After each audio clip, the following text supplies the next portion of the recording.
got that mile high magic. You can feel it in the air, in the altitude. Feel it when you can't breathe. Life in a barrel.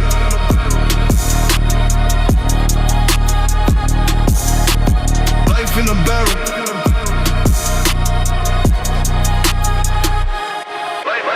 Life in a barrel. What it do, Broncos country, and welcome to Life in a Barrel, inspired by the legacy of the legendary Broncos superfan Tim Barrelman McKernan. We seek to give you raw, educated, unfiltered Denver Broncos news, takes, and opinions. And as always, I'm your host. I go by the name of Town, and joining me every week, my partner in crime. Please welcome Tariq Hatchet Young. He's aura farming. My bad, y'all. Reek, how you living, brother?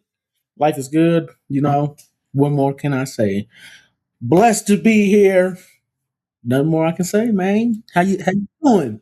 I'm doing good, man. Doing good. Just grinding my life away. That's really all I know how to do, man. How's your week been overall, though? It's been a long week. Got to get ready for the first 37U game tomorrow. Okay. Season, so we'll see how that goes. And yeah. Got you. What are you expecting this season? We got to run it back. We need a three-peat. I'm trying to go out with 4 and be done. So got to do it. Yep, got to do it. Well, hey, much love and positivity sent your way during this season. I know you've been out there busting your ass, man. The grind never stops for you. Like Young Thug said, hustlers don't stop. They keep going. That's right. That's right. And before we move on to today's topics, I would like to remind the folks watching and listening that we are running a Denver Broncos jersey giveaway when our YouTube channel reaches 100 subscribers. Come on, people. We got to get there. We got people in the UK listening to us. We got people in Russia listening to it. Like, come on. Y'all, we'll send that jersey anywhere. You want it from the UK? We'll send it. Just make sure don't send us no UK food because it's not going to make it back in time and all that. But jersey, it will make it there. It'll make it there, and we'll even cover the tariff. Exactly. Yeah, we'll cover the tariff, man. But there's been a lot of talk about Von Miller coming back. We touched on it before. And what if he comes back and he's wearing number 40, like his Texas A&M days? All our jerseys they'd be outdated, man. This would be your opportunity to get ahead of the curve with some new gear, courtesy of your friendly neighborhood Broncos podcast, Life in a Barrel. All you need to do is subscribe and share it with your people until we reach 100. Then we'll launch the giveaway. Come on, folks. Let's do it. Let's do it. But staying on this topic, Von Miller has been actively campaigning to come back to the Denver Broncos, posting stories on Instagram of him in Broncos uniforms. And it's now bled over when you have your Defensive Player of the Year nominee, Nick Bonito, actively campaigning as well to get him back on the team. The Broncos haven't made a move yet. Do you think they will? And if they are, why haven't they done it yet? That's a great question. I really think they should. Like, come on. We're starting to get everybody on the team campaigning. How much of a great story would it be for 58 to come back one more time, win a Super Bowl, and call it a career? I think that sounds magical to me. So come on. I fully agree, man. It would be a tremendous story.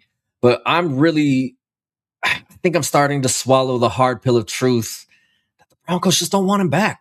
My last little bit of hope is that he's a training camp signing, but even that seems doubtful to me. It really does. If there's anyone out there that deserves that DeMarcus Ware moment, it's Von Miller. And, despite some of the nice things I might be saying about the Paton brothers later in this episode, this really makes me question why they're not giving one of the best to ever do it his flowers and a chance to walk off into the sunset.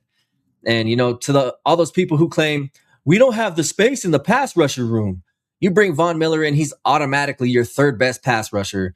And I specifically remember looking at the edge rushers during the pre-draft process and thinking, damn, this room is one injury away from disaster. Well, Von Miller's your AAA insurance, baby. Allstate, are you in good hands? Because that's a wonderful opportunity to take. Yes, we got to get him back.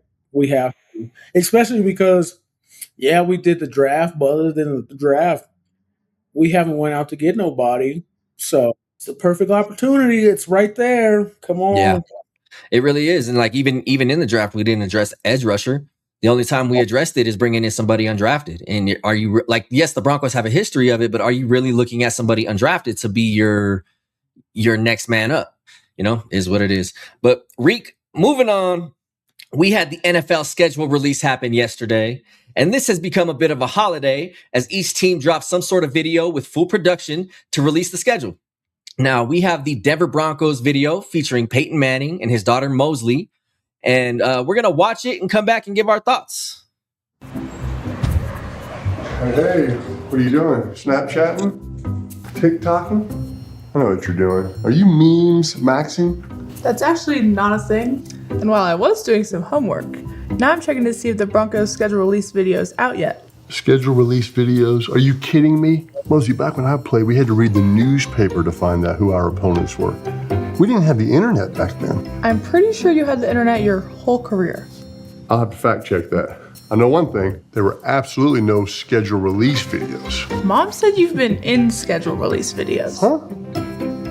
How'd you know that? All right, let's just see what's on TV. Welcome to the den. What do we got? Male, mid-30s Steelers fan, suspected pierogi overdose. His friend said he ingested 40. 40. We got a code blue. And orange? Yes. Orange and blue. Let's go see some fans, people. Fanxiety XR provides long-lasting relief from the overwhelming anxiety that comes with traveling to Denver. I definitely get worried going anywhere with my husband. His life would be so much easier if he wasn't doing this.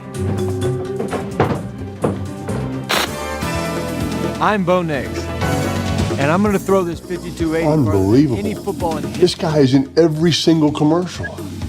You're saying that? What? I'm kind of jealous, actually. Wish I could be in that many commercials. Thank you very much. I have nothing left to look forward to except slicing my tomatoes, making dinner for my family, putting together this wedge salad. Denver International Airport is a hotbed of secrets and mystery. But what if I told you an alien mothership is being built right under your feet? Is the Golden Gate Bridge a portal to another dimension? Uniquely Broncos. So for you Miami fans coming here a mile high, look out and take cover because we are calling for a sack storm warning. The Rocky Mountain equine patiently waits for his opportunity to strike. Watch as the jaguar has no idea what it's walking into. You just peel off the adhesive magic strip, tear, and apply. Bam! Now watch this. Bam! And bam! Why don't you take a seat for me right here? Did I do something wrong? So you're a big Chiefs fan? Yeah, my whole life. You know, it's funny because looking at your Instagram page, I noticed Yankees, Lakers in 7. Saw you wearing a Patriots jersey back in 2021. Do you see why this looks bad for you?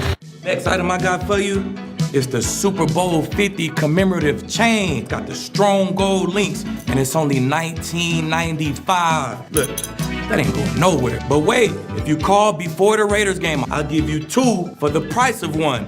Now, let's take a call from a recent satisfied customer. Mike C, how's it going, baby? I don't get it. How do you know who the Broncos are playing? Seriously? Just click the guide button. Please? Please?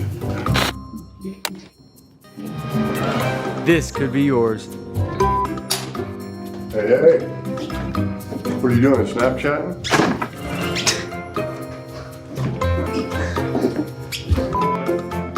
Wait, I got a dope deal for you. If you call before the Raiders game, hold on.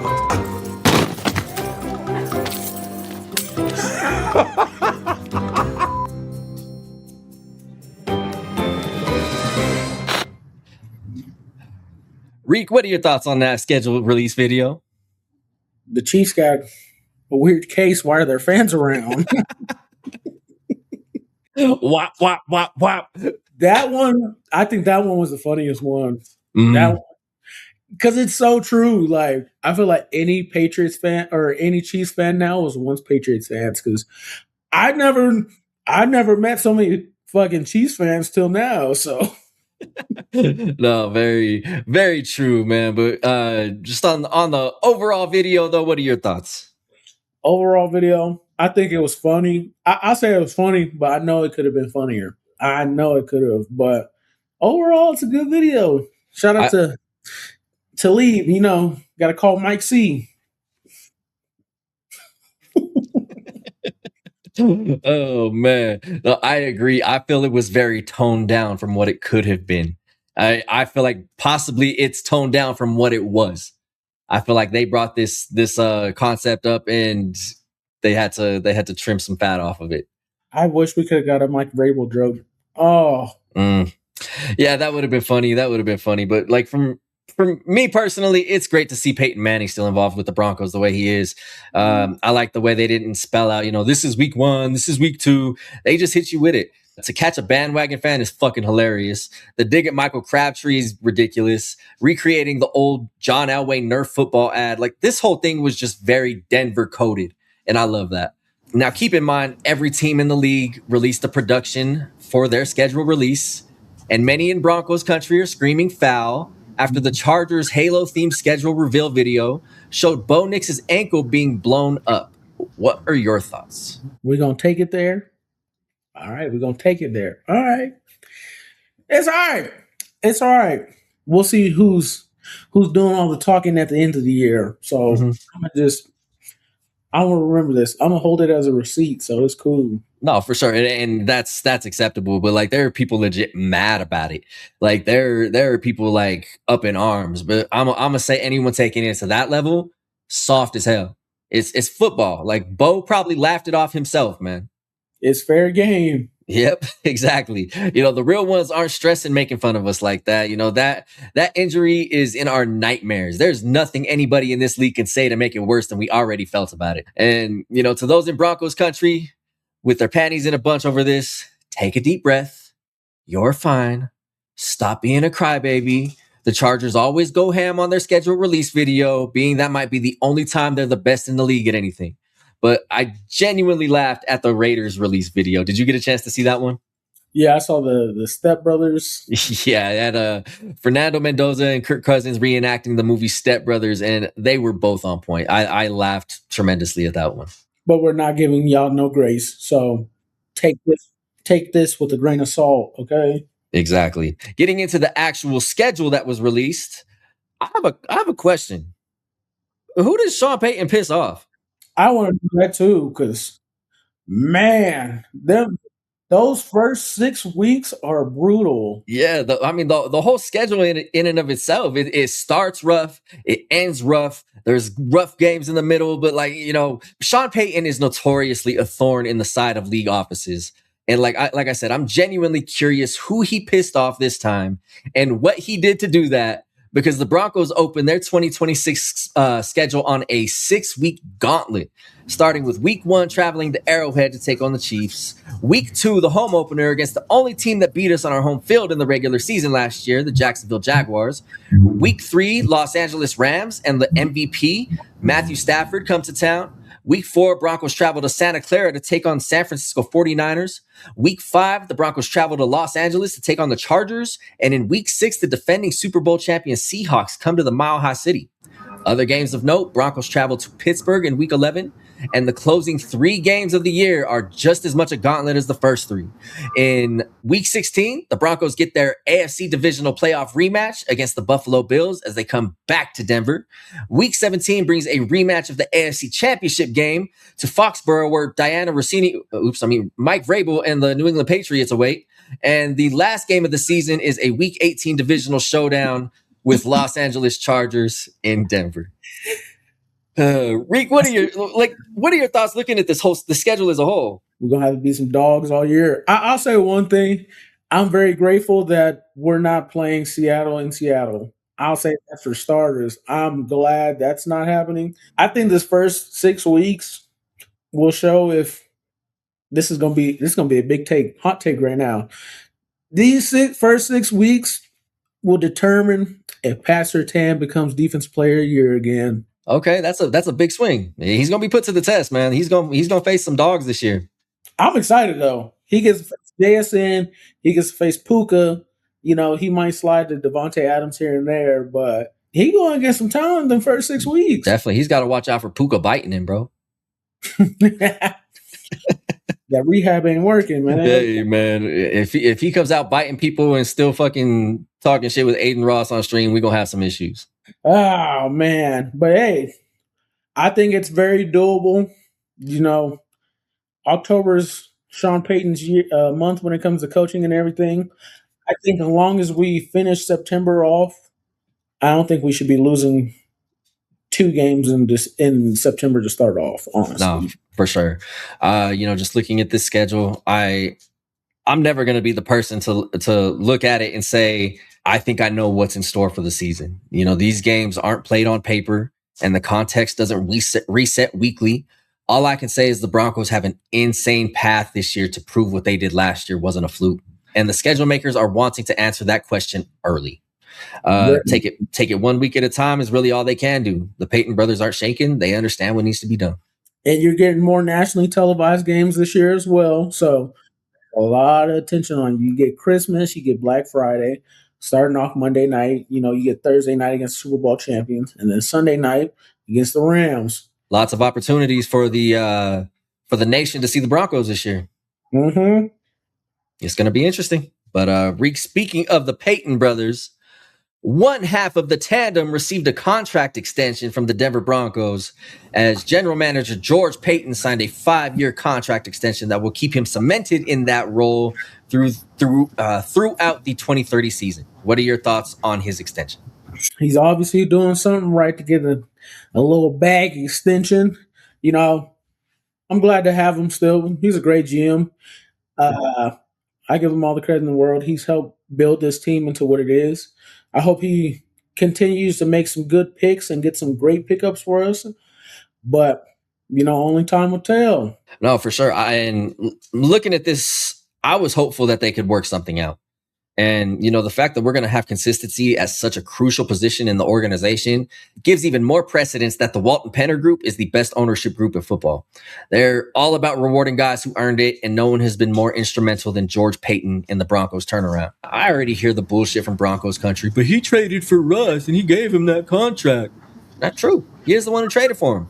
And he is the one who orchestrated the contract that resulted in the most dead cap money in franchise history. But let's rewind to 2022.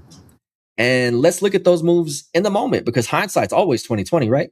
It's easy to say those moves are horrible now, but back then there was hardly anybody in Denver objecting to either one of those moves. Fresh off not landing Aaron Rodgers, the Broncos turn around and acquire an all-pro, Pro Bowl quarterback and sign him to an extension that's expensive but doesn't reset the market. Denver was excited about that. Times have changed, yeah. I know a lot of people, they weren't excited at first because of all that happened. But hey, you got to look at it now. We found a franchise quarterback that he drafted. We got the best defensive line, actually the best defense in the league right now, I should say. Mm-hmm. We just got Jalen Waddle. Like, hey, you got to give George Paton his credit. The man has came up and helped change this organization for the better. Now, we can't sit here and be complaining because we could take it back to when we had no ownership and, all hell was happening. Pat Bowlen, I know he was rolling in his grave during that time because. Oh, yeah, definitely. His kids were fighting over the franchise. They were suing each other in court. The ownership trust was not able to control what the fuck was going on or had too much control. It was hard to decide with that one. John Elway was running amok. George Paton comes in, he gets full control, and then that's kind of how the Russ situation happens. And then the Walter Penner Group comes in and they stabilize things. And it's been a rocky road for general managers here in the Mile High City. Just be grateful for what we got now, Broncos country. Exactly. And, the biggest things that you can lay on George are the Russell Wilson contract and the hiring of Nathaniel Hackett. But, him and Sean Payton, once Sean got in here, they built a great working relationship. Sean communicates what type of players he needs. George goes and gets them. It's truly symbiotic between the two. And George has done a tremendous job in his 6 years as GM of the Broncos since taking over for John Elway. Locking this man in place for the next 5 years is a very smart move.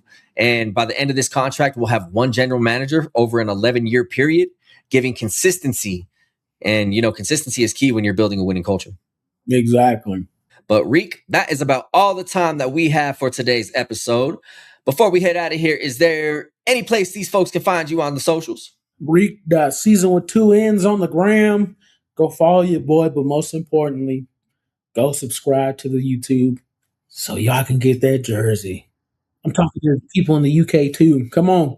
UK, Russia, Timbuktu, Venezuela, wherever the fuck you at, we'll send it.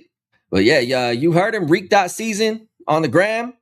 Make sure you go give him a follow. But again, make sure you subscribe to that YouTube. Another reminder, once we get to 100 subscribers, we're launching the jersey giveaway. So let all your people know they have an opportunity to score some free gear, courtesy of your friendly neighborhood Broncos podcast, Life in a Barrel. And as for me, you can find me on all social media at town.5280. Make sure you give me a follow. And if you're listening on Spotify, please make sure to hit that follow button and give us a rating. It really helps the algorithms push us out. I've noticed our numbers growing there. So much love to y'all there. But until next time, for Reek, for Town, for Broncos Country, we'll catch y'all next week. Peace. Life in a barrel.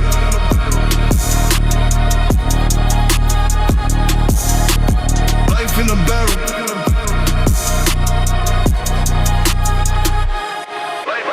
Life in a barrel.